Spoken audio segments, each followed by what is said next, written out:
지 않는 마음이라는 제목으로 하나님 말씀 같이 나누도록 하겠습니다. 저는 이제 예수님을 인격적으로 언제 만났냐? 예배 시에 만났어요. 예배 시에. 예배를 드리다가 예배에 대한 어떤 그런 도전을 받고 특별 새벽 예배였는데 그 예배를 좀 나가봐야겠다. 어떤 그런 알 수 없는 기대, 이 부르심이라고 할 수 있겠죠. 그때 이제 나아가서 한 특세 3일차인가 그때 예수님을 처음 인격적으로 만났죠. 저는 모태신앙이지만 예수님을 인격적으로 만난 날이 특정할 수 있을 만큼 아주 강렬하게 주님을 만났던 것 같습니다. 그래서 그 만남의 강렬함으로 이렇게 제 인생의 진로가, 제가 대학교가 과가 토목환경공학과예요. 공대생이죠. 공대 중에서도 가장 이제 노가다 측에 속해 있는 그런 어떤 노선을 향해 인생을 이렇게 나아가다가 완전히 이제 길이 바뀐 계기를 하나님께서 그 예배를 통해서 허락해 주셨죠. 예배 때 처음 이제 예수님을 인격적으로 만났는데 그 예수님을 인격적으로 만나고 나서 정말 모든 것이 새롭게 보였어요. 그 중에서 가장 특이할 만한 것은 귀찮게만 여겼던 저를 담당하던 리더가 있었는데요. 굉장히 연락을 이제 케어하느니라고 많이 했어요. 근데 연락도 많이 이렇게 무시하고, 그쵸? 그리고 또 뭐 받지도 않고 도망다니고 그랬던 리더의 얼굴이 굉장히 몹시 보고 싶어졌다는 거죠. 그러니까 어떻게 이렇게 바뀔 수가 있는가. 이전까지는 굉장히 귀찮게만 여겨졌던 대상이 굉장히 보고 싶은 겁니다.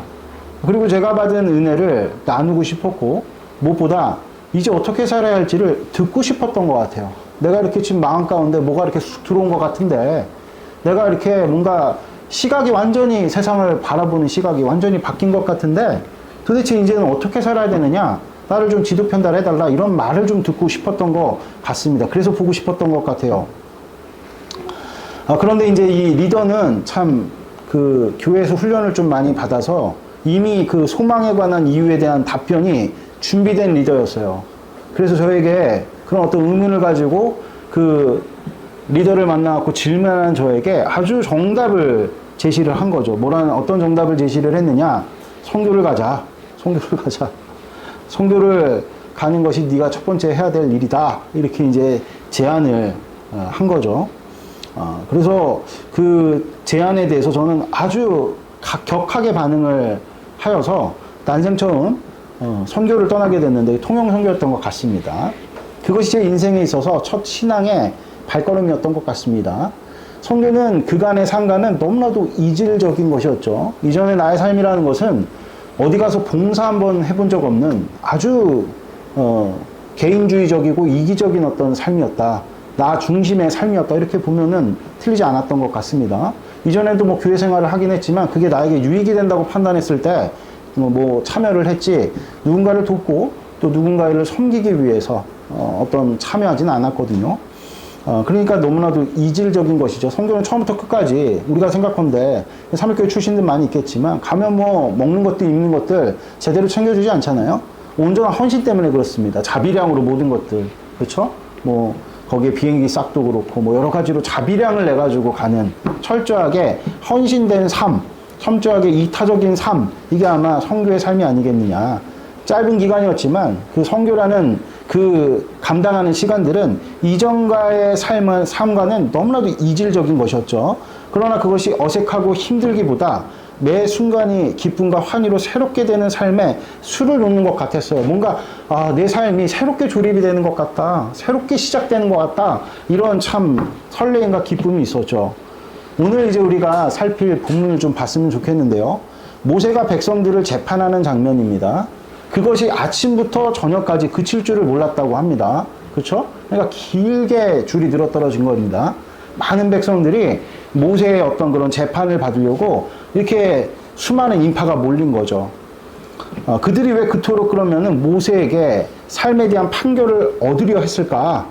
이것은 여러분들 그간에 노예로 억눌려왔던 삶에 한 줄기 빛이 찾아 들어왔기 때문입니다. 우리 잘 알다시피 이스라엘 백성들은 무엇입니까? 노예였단 말이야, 노예. 그쵸? 억눌린, 그쵸? 개인의 모든 생사여탈권이 나에게 있는 것이 아니라, 그쵸? 외부에 있는 겁니다. 애굽 사람들에게. 그리고 그 애굽 사람들이 그런 어떤 이스라엘 백성들을 노예로 삼았다는 것은 인격적으로 되어 있다는 것이 아니었죠. 억누르는 겁니다. 억누르는 거. 그러니까 그 억누르는 삶에서 벗어났어요. 벗어나니까 막연하지만 새 삶에 대한 기대감이 막 이렇게 솟구치는 겁니다. 이스라엘 백성들이 출애굽하면서 우리 영화 쉽게 보셨습니까? 나올 때 얼마나 기뻐합니까? 즐거워합니까? 그러니까 억눌렸던 것들이 쫙 풀리니까 뭐 막연해요. 어떻게 살아야 될지는 모르겠으나 어떻게 살아야 될지는 구체적으로 알 수는 없지만 기대감이 막 샘솟는 거죠. 아, 이제 새로운 삶이 나에게 인간다운 삶이 뭔지는 모르겠지만 이제 펼쳐지게 되는구나 하는 어떤 그런 기대감에 모세를 찾은 거죠. 모세는 그런 백성들의 요구에 100% 부응하여서 몸을 아끼지 않았던 것 같아요. 재판을 굉장히 쉽지 않습니다. 그렇죠? 요새 뭐 이렇게 사법부가 굉장히 여러분들 주목을 많이 받고 있잖아요. 저는 그 재판관들이 그렇게 재판을 많이 하는지 몰랐어요. 그렇죠? 굉장히 하여튼간 뭐 재판관들의 그 재판이 왜 이렇게 지연되는가 이런 거에 대해서도 원래는 그냥 재판관들이 노나보다 이렇게 생각을 했는데 그 재판이 어마어마하게 많다 그러더라고요. 예? 그러니까 그 재판관은 뭐 더 들려야 되느니 말아야 되느니 이런 얘기가 그래서 좀 많이 있는가 보더라고요. 그만큼 이제 재판하는 일이 쉽지가 않은데 이 모세가 그런 백성들의 요구에 부응해갖고 아침부터 저녁까지 자는 시간 빼고 그 일에 했던 집중을 했다는 것이죠. 그러니까 이러한 형국, 백성들은 막 재판을 받고 싶어 하고 모세는 그런 백성들을 불쌍히 여기는 거죠. 아, 이들이 억눌렸던 삶에서 이제 자유인으로 하나님의 백성으로 자유자들로 새롭게 새로운 새 삶을 세우기를 바라는 어떤 그런 심령. 그러니까 그동안 억눌려 살았던 백성들의 자유에 대한 희구, 이걸 보면서 긍휼히 여기는 마음으로 백성들이 그 모세가 밤낮으로 백성들을 이렇게 돌보는 심정으로 재판을 했다는 거죠. 사실 이것이 예수님의 제자도의 핵심이에요. 그런데 예수님께서 많은 사람들이 쫓았잖아요. 예수님 이런 말씀하셨죠. 여우도 굴이 있고 공중에 나는 새도 거처가 있는데 나는 머리 둘 곳 조차 없다. 그렇죠? 예수님이 참 바쁘게 사셨습니다. 많은 사람들이 예수님을 쫓았어요. 이유가 무엇일까요? 그가 메시아일지 모른다는 생각 때문인 거죠. 당시 사람들은 왜 메시아를 그토록 갈망했나요? 삶이 쉽지 않았기 때문입니다. 공교롭게도 당시 이스라엘 사람들은 로마의 속박을 당하는 처지였어요. 출애굽 당시에 이스라엘이 이집트의 노예로 있었던 것과 매우 비슷한 처지에 있었어요. 그렇죠? 로마의 압제를 당하던 이스라엘, 이집트의 압제를 당하던 이스라엘, 비슷한 처지였다는 거죠. 로마는요, 역사상 가장 교활한 제국이었습니다. 많은 나라를 매우 효과적으로 지배를 했어요. 그런 로마의 교묘한 통치, 이거는 뭐 현대사에서도 막 진짜 갈채 박수를 쳐줄 만큼 엄청난 그 체계와 구조를 가지고 압제를 한 거죠. 수탈을 한 거죠. 아주 교묘하게. 아주 지혜로운 민족이었다. 그래갖고 시온호남이 그 로마인 이야기 보면 혀를 내두르지 않습니까? 그런 로마의 교묘한 통치에서 벗어나는 것은 거의 불가능에 가까웠습니다. 그 로마의 압제가 가장 극심한 때, 그렇죠? 이스라엘 백성들을 가장 아주 교묘한 구조 속에서 수탈하고, 그죠? 빼앗고, 그런 것들이 가장 극심한 때 누가 등장하셨습니까? 그때 이스라엘에 예수님께서 등장하신 거죠. 이것은 모세의 등장과도 매우 흡사하죠. 모세가 등장하게 된 원인은 압제로 인한 백성들의 부르짖음 때문이었죠. 이거 한번 우리가 좀 찾아봤으면 좋겠는데요. 출애굽기 2장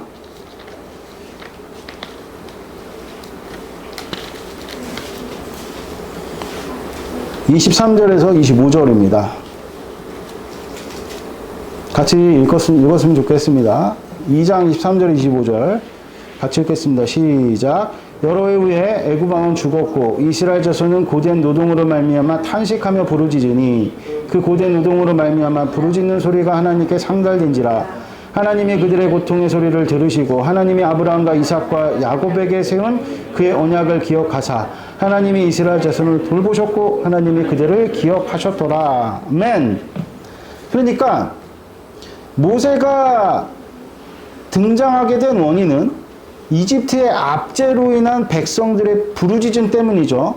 정확하게는 백성들의 부르짖음이 하나님으로 하여금 언약을 기억하게 한 것입니다. 이게 참 영적인 법리예요. 이것은 예수님 때도 마찬가지입니다. 예수님 때도 많은 사람들이 부르짖었어요. 메시아가 필요한 때다. 지금은 우리가 옴짝달짝 할 수가 없다. 숨 쉴 수가 없다. 야, 이제 교회는 끝인가 보다. 이런 여러 가지 모든 정황들을 볼 때, 야, 교회가 다시 숨 쉴 수 있을까? 가장 어두운 때 여러분들 부르짖는 거죠. 지금도 마찬가지라는 겁니다. 그러니까 부르짖음에 인색하면 안 돼요, 여러분. 우리 옆 사람하고 좀 인사합시다. 우리 부르짖음에 좀 인색하지 맙시다. 네? 인색하지 맙시다. 네.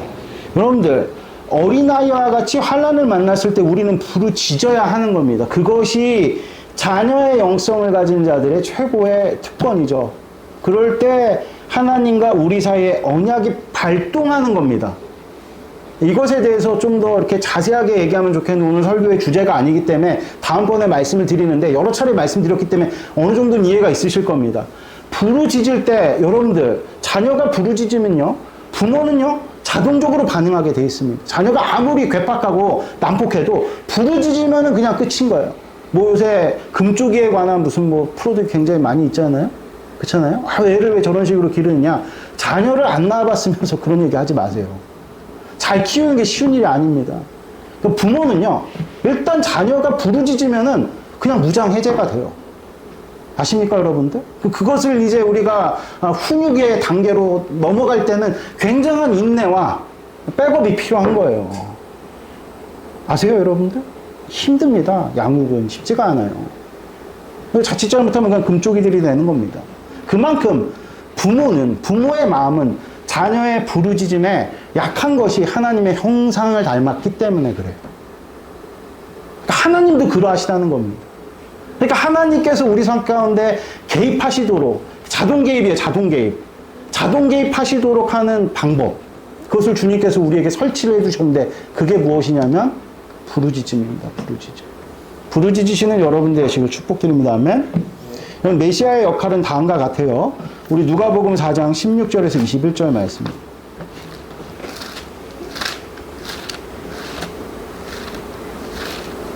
그러니까 여러분 세상에 가장 강한 사람이 누구냐?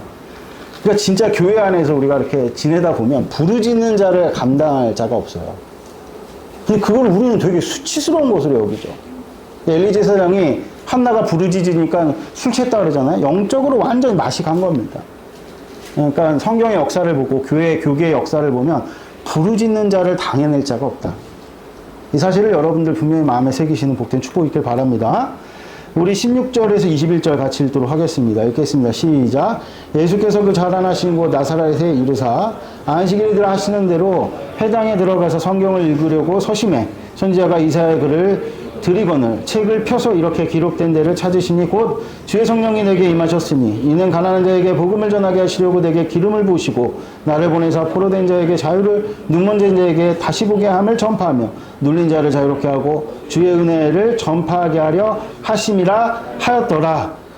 책을 덮어 그 맡은 자에게 주시고 앉으시니 회당에 있는 자들이 다 주목하여 보더라. 이에 예수께서 그들에게 말씀하시되 이 글이 오늘 너희 귀에 응하느니라 하시니. 아멘. 여러분들 이게 메시아의 역할이라는 겁니다. 희년의 선포죠. 자유를 선포하는 우리에게 자유를 주는 것이죠. 자유롭게 하시는 분이시니 메시아가 하는 일의 역할이다. 이것을 오늘 주님께서 우리에게 분명하게 말씀하고 계시죠. 우리가 신앙하는 대상은 예수님이고요. 그분은 여전히 우리 삶을 구원하시는 메시아이십니다. 할렐루야. 아멘. 자유롭게 하시는 분이시란 말이에요. 그분은 우리에게 자유를 주십니다. 먼저는 영적인 자유를 주시고 나머지는 순차적으로 이루게 하시죠. 그러니까 이집트의 노예된 자들에게 하나님께서 주신 첫 번째 복은요, 이집트를 탈출하는 것입니다.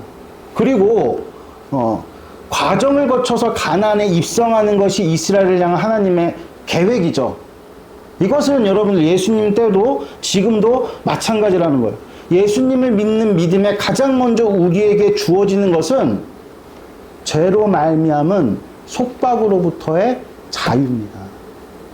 쉽게 얘기하면 죄에서 벗어났다는 거예요. 아멘? 우리 옆 사람하고 인사합시다. 당신은 죄와 상관이 없습니다. 아멘. 그러니까 여러분들 우리가 예수님을 믿어서 죄로부터 이제 그 속박을 벗어났다는 것은요, 어떤 의미로 우리 삶 가운데 표현이 되냐면 곧 우리 삶이 달라질 수 있다는 기대로 승화되는 거예요. 신앙이라는 게 그런 겁니다. 아까 내가 예수님의 십자가 보혈로 말미암아 그동안 지었던 모든 죄가 탕감받았지요. 아이고 참 기쁘네요가 아니라 그게 진짜 기뻐요? 정말 이렇게 와닿습니까? 아 그냥 주님께서 나의 모든 죄를 사해 주셨고 우리 뭐 특별히 지금까지 이렇게 뭐 법에 의해서 뭐 이렇게 지금 여러분들 뭐 예를 들면 이런 거라고 칩시다. 예수님 믿는 게 여러분 다 대출 있으시죠? 지금까지 이런 모든 빚을 다 탕감하겠다면 되게 기쁘시지 않겠습니까? 즐겁지 않으세요? 그럼 여러분들 제가 한번 여쭤볼게요. 그럴 정도로 죄로 말미암은 해방, 속박으로부터 풀려났다는 것을 여러분들은 만끽을 하십니까? 지식적으로 받아들이는 경우들이 왕왕 있는 것 같습니다. 그러니까 왜 그러냐? 이해가 없기 때문에 그래요. 죄로 말미암은 속박에서 벗어났다는 것은요. 어떻게 우리 삶 가운데 표현이 되냐면 이것은 곧 우리 삶이 달라질 수 있다는 기대로 승화가 되는 거예요. 할렐루야. 바뀔 수가 있는 거구나 나의 삶이. 여기서 그냥 굳어진 것이 아니라 야 이제 끝났지 뭐 내 애도 있고 애기들도 있고 뭐 이제 내 회사에서도 이제 나름대로 이런 경로를 밟아갖고 이렇게 사는 거지.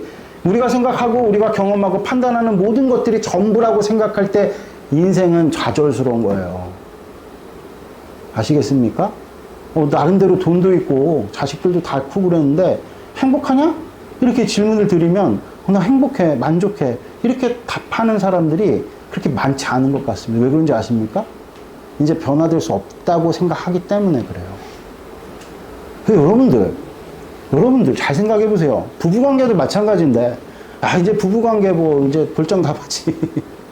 예전에 뭐 연애할 때나 좋았지. 지금 이제 의리로 사는 거 이런 얘기들 많이 하잖아요. 왜 그런지 아세요? 왜 그런지 아십니까? 변화될 수 없다고 생각하기 때문에. 최근에 남원형제 민지제 커플 제가 유심히 이렇게 보는데 남원형제 옷이 이렇게 스타일이 많이 변했어. 딱 봤을 때 보니까 우리 민지자매님도 그때 그 약간 교복 패션 그런 거 입고 오셨더라고요. 그쵸? 굉장히 뭔가 되게 그거 맞지 않습니까? 그거? 제가 틀렸네? 잘못 본 건가? 약간 좀 그래 보이던데. 되게 젊어 보이시던데. 그러니까 서로 상호간에 뭔가 새로운 생기를 이렇게 불어넣으면서 야, 저 부부는 그 옷을 다 민지자매가 사주셨다며. 그렇지 않아요? 뭔가 내 남편을 좀 바꿔봐야겠다. 근데 그거를 또 이제 남편이 수용을 해갖고 바뀌어. 그걸 또 선뜻 입어줘. 자기가 마음에 들어서 그런 건지 모르겠어요. 아무튼 이런 뭔가 부부의 어떤 모습이 고착되지 않고 계속 서로의 모습에 자극이 되고 변화를 추구하게끔 만드는 것을 성경에서 뭐라고 얘기하냐? 그걸 생명이라고 얘기를 하는 거예요, 여러분들. 아세요? 부모 자식 간에도 야 이제 끝이야. 야, 우리는 뭐 이런 관계로 그냥 굳어졌어. 아무것도 기대할 바가 없어. 그럴 때 여러분들 좌절스러운 거거든요. 회사 생활도 마찬가지인 게 갔더니 맨날 그 괴롭히는 상사는 맨날 나를 괴롭히고 그렇죠. 나는 맨날 괴로움을 당하고 그냥 그런 구도로 굳어졌어. 회사 생활에 나한테 보랏빛이 되지 않아. 핑크빛이 되지 않아. 보랏빛은 별로 안 좋은 건가요? 핑크빛이 되지 않아. 그냥 잿빛 같아. 그냥 나는 똑같아. 이럴 때 여러분들 좌절스러운 거예요. 절대 그렇지 않습니다. 믿는 자들에게는 변화될 수 있다는 기대가 우리 가운데 샘솟게 되는 것인 줄을 믿습니다. 할렐루야. 아멘. 그래서 여러분들 우리가 말씀에 목이 마른 겁니다. 죄는요 우리 삶에 속박합니다. 그것에 힘을 실어주는 게 사실은 율법이에요. 율법. 사망이 쏘는 것은 무엇입니까? 죄잖아요. 죄의 권능은 무엇이죠? 율법 아니에요. 율법. 하나님의 말씀. 그렇죠. 여기서 사망을 우리는 보통 영원한 속박인 무엇으로 표현하죠? 지옥으로 표현을 한다니까요. 그러니까 삶이 지옥 같은 게 왜 지옥 같은 겁니까? 죄가 쏘기 때문에 그래요.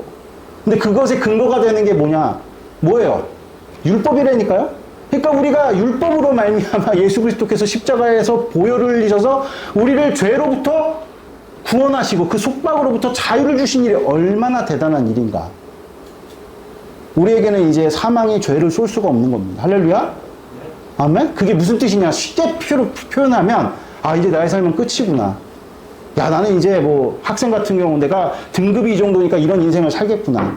더 나은 인생 살 수 없겠구나. 그렇게 생각하게 만들어 버리는 겁니다. 에? 이게 사망이 쏘는 죄의 역할입니다. 우리를 속박하는 거죠. 여전히 여러분들 삶 가운데 그런 생각에 빠져 계신다면은 십자가의 보혈이 있어도 하나도 실효 있게 여러분들 가운데 역사를 하고 있지 못한 거죠.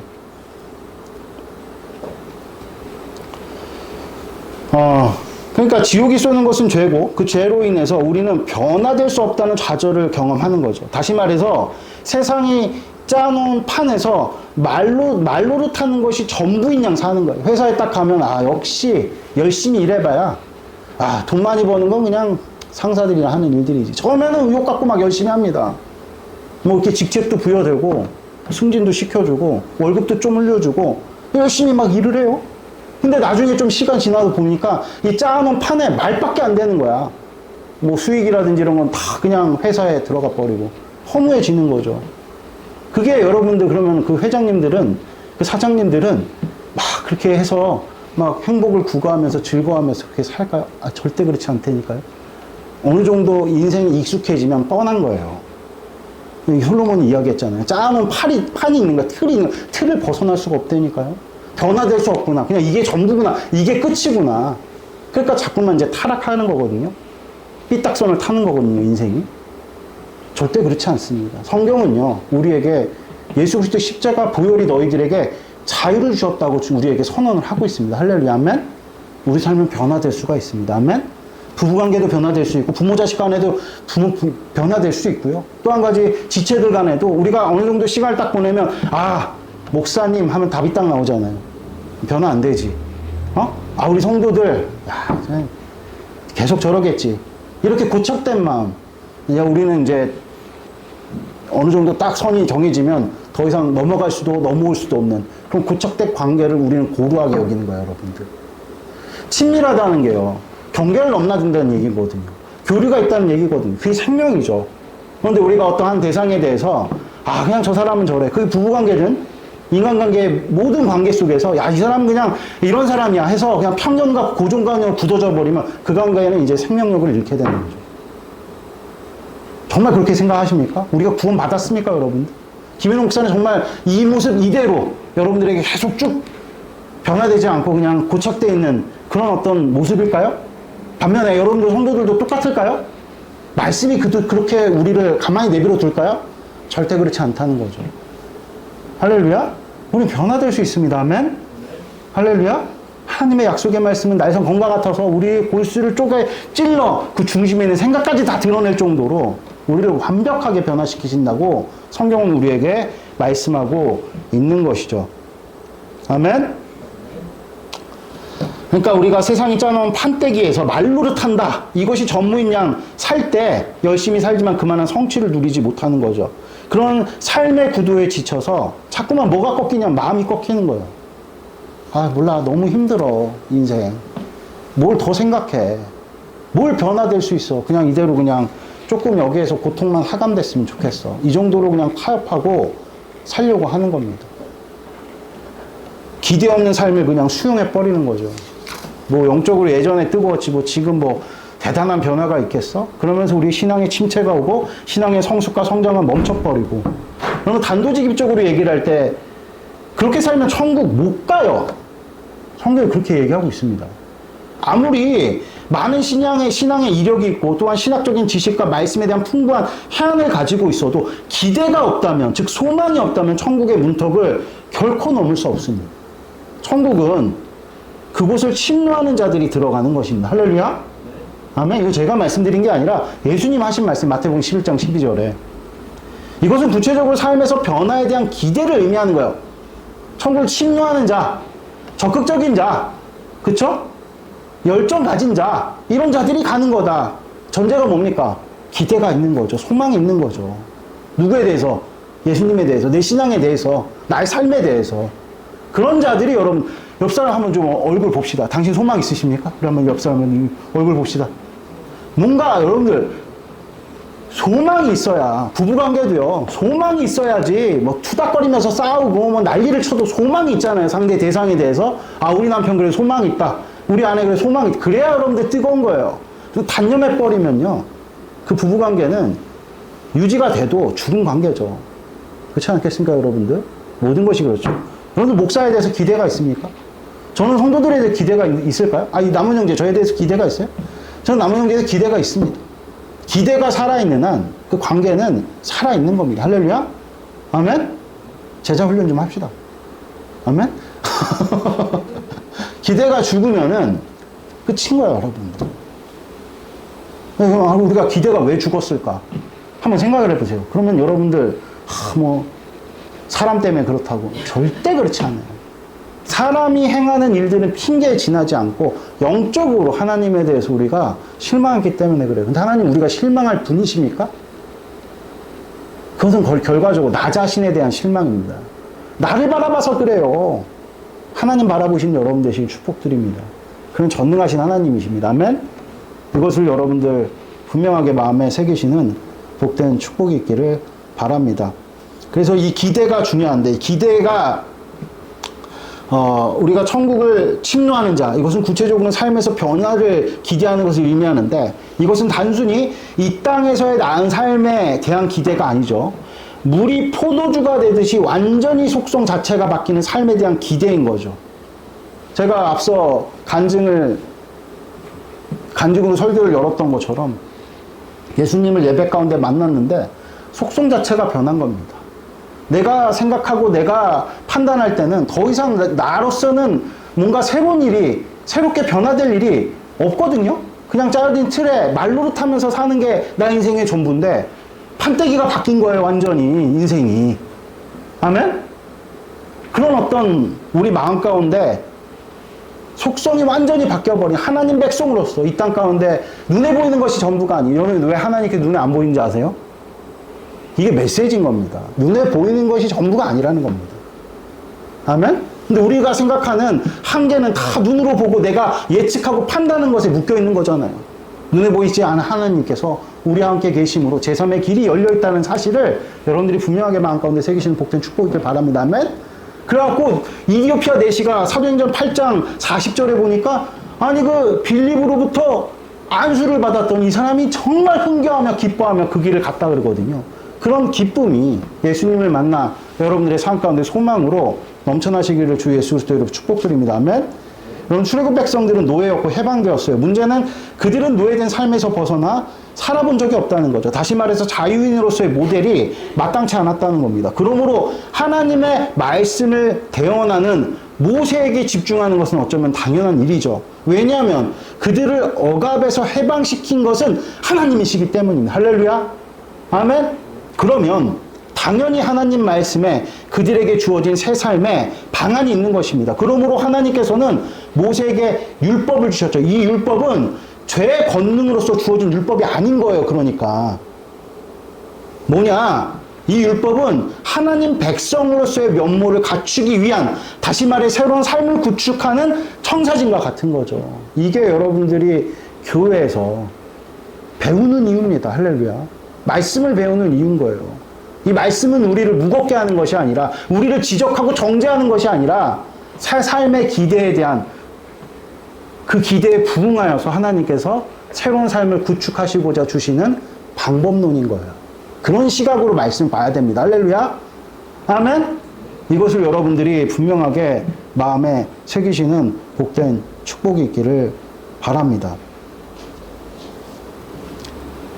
결국 율법, 말씀은 소망을 가진 자들에게는 새 삶을 향해 나아가는 징검다리 역할을 하지만 소망이 없는 자들에게는 죄로 인한 속박을 강화하는 새 창살과 같은 거예요. 여러분 우리 이렇게 우리 옆에 옆 사람하고 좀 인사를 해봅시다. 당신에게 소망이 있으십니까? 이 소망의 유무를 먼저 확인을 하셔야 됩니다. 나의 삶 가운데 하나님께서 다시금 새날을 영적으로든 육적으로든 회사 생활이든 부부관계든 나의 뭔가 무엇이든지 간에 하나님께서 새로움을 주시겠다는 기대가 있을 때 말씀을 보면요, 새로운 삶에 대한 방안으로서 청사진으로서 그 말씀이 꿀처럼 달겠으나 소망이 없는 상태에서 말씀을 보면요, 죄를 지적하는, 우리를 또 구속하고 속박하는 여러분들 사망이 쏘는 화살과 같이 우리 마음에 박히는 거예요. 그러니까 말씀을 안 보는데, 말씀을 안 본다고 말씀 피할 수 있습니까? 세상이 율법 세상이잖아요, 여러분들. 그렇지 않아요? 그러니까 세상에 나가면, 회사에 나가면 맨날 혼날 생각 먼저 하고 깨질 생각 먼저 하고 안 되면 어떡하나 하는 두려움이 우리를 잠식하는 거 아니겠습니까? 그게 율법의 권능으로 사망이 쏘는 화살인 거예요. 절대 못 벗어납니다, 여러분들. 그러니까 우리에게 중요한 것은 무엇이냐? 소망을 갖는 일이죠. 할렐루야. 아멘. 소망을 가지시는 여러분들이 되시기를 주 예수 그리스도의 이름으로 축복드립니다. 이제 우리는 6년 동안 신앙을 살아온 이 예배당을 떠나서 새로운 초소로 옮깁니다. 여러분 신경이 어떠세요? 교회를 한번 좀 보세요. 이렇게 교회를. 아쉬움이 남습니까? 아니면은 기대가 되세요? 이 두 가지 마음이 내 쪽으로 시시각각 저는 교차되는 것 같더라고요. 어저께도 이렇게 교회를 좀 정리하면서 냉장고도 좀 정리하고 청소도 이렇게 좀 주섬주섬 하면서 그런 마음들이 시시각각 교차되는 것 같아요. 첫 번째 예배당인 서교동에서 지하였죠. 이곳 광운창으로 올 때는 기대가 압도적으로 컸던 것 같습니다. 가시적으로 더 크고 좋은 곳으로 옮겨온 것이기 때문이죠. 반면에 지금은 작고 더 협소한 곳으로 옮겨져요. 그러다 보니까 인간적으로 기대보다는 아쉬움이 클 수 있는 것 같습니다. 그러나 우리에게 믿음이 있다면 거기에는 반드시 기대가 동반이 된다는 겁니다. 반면 믿음을 발휘하신 여러분 되시길 축복드립니다. 이스라엘 백성들은 이집트를 나오면서 당장에 젖과 꿀이 흐르는 땅이 있을 거라고 기대를 했습니다. 그러나 그들의 눈앞에는 아득한 광야와 드넓은 홍해바다 뿐이었죠. 그럼에도 불구하고 그들은 실망치 않았죠. 목사님, 출애굽기에 보니까 실망했던데요? 아닙니다, 여러분들. 그것은 첫 도입만 보는 거지. 결과적으로 주님께서 은혜를 베풀어 주셔서 그들이 여러분들 실망하지 않았다는 게 어디에 있느냐? 홍해바다를 건넜다니까요. 물벽이 이렇게 딱 세워졌다고 칩시다. 여러분, 무서워서 못 갈걸요, 우리는? 오금이 저려고 거기 떠나가 있습니까? 말인즉슨 하나님께서 믿음을 주셔서 기대를 가지고 지금 당장의 상황은 형편은 내가 기대한 바는 아니지만 그 홍해바다를 건너가게 하셨다는 겁니다. 할렐루야.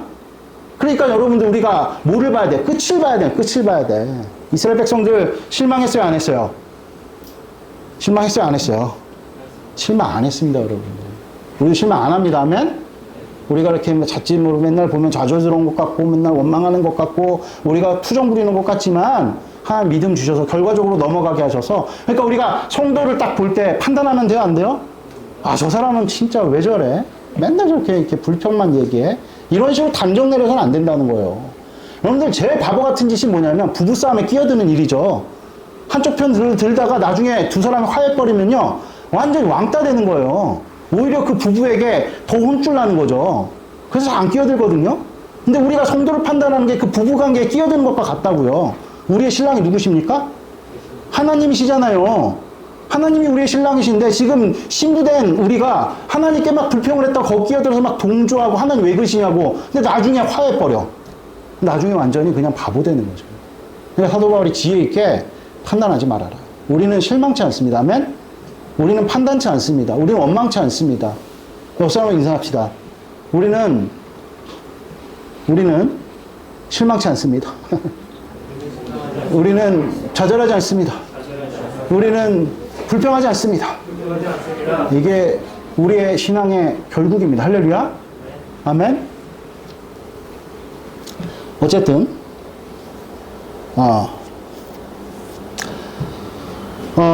그래서 우리가 실망치 않는 이유가 어디 있느냐? 하나님 언약에 대한 믿음이 있기 때문이죠. 사도 바울은 이러한 믿음을 다음과 같이 고백을 합니다. 이거 찾아보고 오는 게 마칠 텐데 로마서 4장 8절 말씀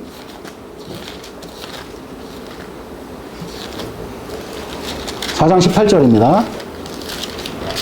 같이 읽도록 하겠습니다. 4장 18절 같이 읽겠습니다. 시작. 아브라함이 바랄 수 없는 중에 바라고 믿었으니 이는 내 후손이 이같으리라 하신 말씀대로 많은 민족의 조상이 되게 하려 하심이라. 아멘.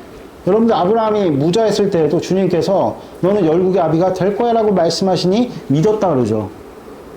그게 무슨 뜻입니까? 기대했다는 거예요.